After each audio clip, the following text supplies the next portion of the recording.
Inabot ng 1 oras at 7 minuto ang ikaapat na State of the Nation address ni Pangulong Ferdinand Marcos Jr. Ganap hong alas 3:30 ng hapon kahapon, dumating si Pangulong Marcos sa Kamara sakay ng Presidential Chopper. Pagsapit po ng alas 3:58 o 2 minuto bago sumapit ang alas 4 ng hapon, nang tawagin at ipakilala si Pangulong Marcos sa Session Hall ng Kamara de Representantes, hudyat ng pagsisimula ng kanyang ulat sa bayan. 2 minuto makalipas nito ay nag-call to order na ang Kamara at ang Senado at hudyat naman po ito ng pagsisimula ng joint session ng 20th Congress. Sinundan ito ng pag-awit sa pambansang awit ng Pilipinas na pinunahan ni The Voice Season 26 Grand Champion Sofronio Vasquez. Darap na alas 4:05 ng opisyal na magsimula ang pag-uulat ni Pangulong Ferdinand Marcos Jr. Dito iniulat unang Pangulo ang nagawa ng kanyang administrasyon sa iba't ibang mga sektor katulad po ng sektor ng pagsasaka, science and technology, labor, transportation, internet connectivity, sports, food security, defense, social services, power sector at iba pang mga mahahalagang usapin. Sinimulan ng Pangulo ng Pilipinas ang kanyang ulat sa bayan sa pamamagitan po ng paghikayat sa bawat isa na magkaisa sa kabila ng pagkakaiba sa pananaw sa politika tulad ng napatunayan at ng lumabas nitong nakalipas na halalan. Sa atin lahat dito, isang tabi na natin ang ating pagkakaiba at magkasundo na sa 3 bagay na nagbibigkis sa atin. Sa ating pagiging Pilipino, ang ating pagiging makabansa, at ang ating sinumpang tungkulin sa taong bayan. Yan ho ang unang apelan ni Pangulong Marcos sa kanyang ikaapat na State of the Nation address. Sa gitna ho ng mga kalamidad, hinimok din ni Pangulong Marcos ang bawat Pilipino na magbayanihan at sabay-sabay na bumangon mula ho sa epekto ng magkakasunod na kalamidad dito sa ating bansa. Higit sa lahat, bayanihan sa pagdadamayan at pagtutulungan, lalo na sa mga nasalanta nating kapwa. Mahirap man, kailangan natin itong gawin. Kailangan natin magsakripisyo upang masiguro na nailayo natin sa kapahamakan ng ating mamamayan dahil mahalaga ang bawat buhay ng Pilipino. Aminado si Pangulong Ferdinand Marcos Jr. na may malaking problema o malaking diferensya sa mga flood control project ng ating bansa, katulad po ng kanyang naunang nabanggit itong nakalipas na kanyang State of the Nation address. Dahil po yan sa sunod-sunod na serye ng mga pagbaha kahit maikling pagulan lamang o kakaunting mga kalamidad lamang. Binatikuso ng Pangulo ang mga kickback na anyay labis na nagpapahirap sa mga Pilipino at talamak sa sektor ng public infrastructure dito sa bansa.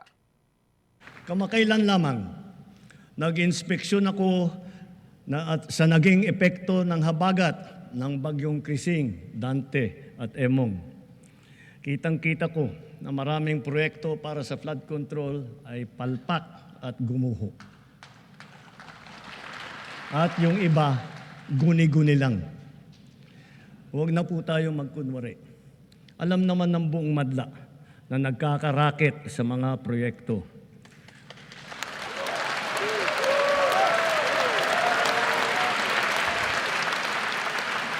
Mga kickback, mga initiative, errata, SOP, for the boys. Kaya sa mga nakikipagsabwatan upang kunin ang pondo ng bayan at nakawin ang kinabukasan ng ating mga mamamayan, mahiya naman kayo sa inyong kapwa Pilipino.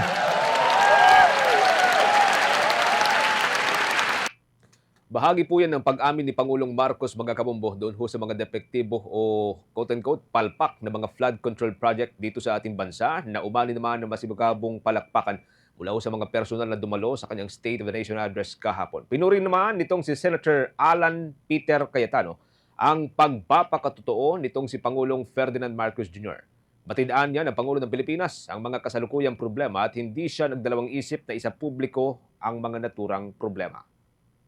You'll never be fully satisfied kasi ang daming issues and within 1 hour maririnig mo lahat, di ba? But the tone of honesty by starting sa umpisa na itong election na to may problema kasi kulang ang serbisyo. We all know that that's what 60, 70, 80% true. May mga iba pang emotional issues. But it's also true na kahit anong good news, ang mga tao may reklamo.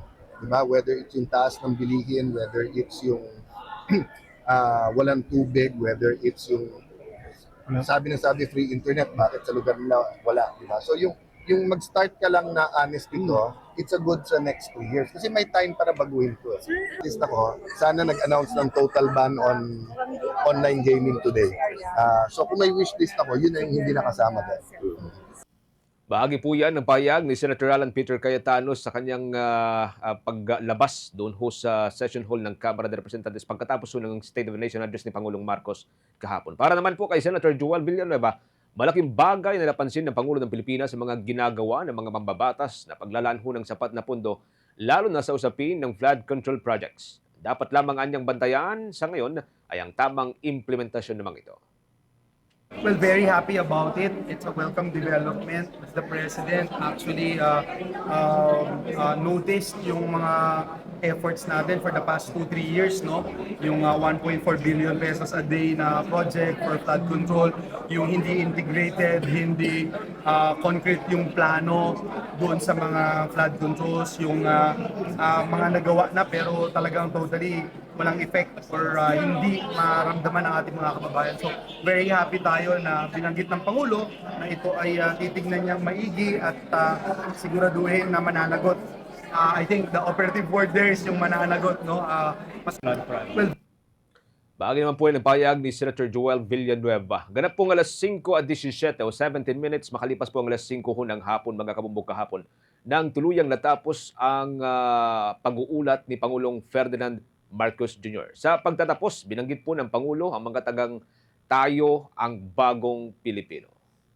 For the most trusted source of news and information, visit our website at www.bomboradio.com. Follow us on Bombo Radio mobile app, Facebook, YouTube, TikTok, and X, formerly Twitter. Like, share, and stay connected. Anytime, anywhere.